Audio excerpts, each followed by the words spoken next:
2025 का आगाज होने को है, लेकिन आइए पहले नजर डालते हैं 2024 पर।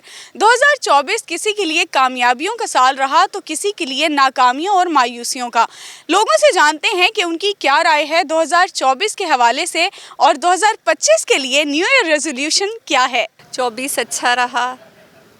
स्टार्ट में कुछ चीज़ें थीं जो समझ नहीं आ रही थी, लेकिन आहिस्ता आहिस्ता चीज़ें समझ आना शुरू हो गई हैं। बहुत सी अच्छी बिगनिंग्स उन्होंने स्टार्ट लिया है और रिजल्ट्स की तरफ जा रहे हैं। तो उम्मीद करते हैं 24 में जो प्रॉमिसेस हुए हैं उनको आगे लेके उनके कुछ रिजल्ट्स जो हैं, फाइंडिंग्स जो हैं, वो हमें 25 में देखने को मिलेंगी। अच्छी उम्मीद है। 2024 ऐसा सच इतना अच्छा नहीं रहा, क्योंकि घर वालों ने कहा था कि आपकी शादी कर देंगे, लेकिन इस साल ऐन मुताबिक हुई नहीं।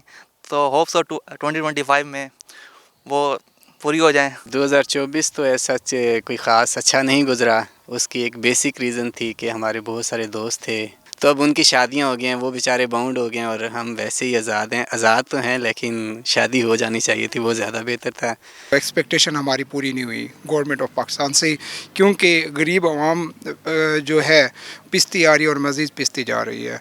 कि उसके लिए कोई अच्छे से रेजोल्यूशन ये पास करें, उसके लिए अच्छे से कोई पैकेजेस, रिलीफ पैकेजेस कोई वो उन्हें इंट्रोड्यूस कराना चाहिए। घर वालों ने कहा था कि डिग्री कंप्लीट कर लो, बाद में आपका रिश्ता वगैरह कर लेते हैं। अब आप लोगों से भी गुजारिश है कि थोड़ा मीडिया पे फोकस दें, लोगों को बताएं कि अपने जवान बेटों बेटियों की शादियां कराएं, हमारा भी भला हो जाएगा।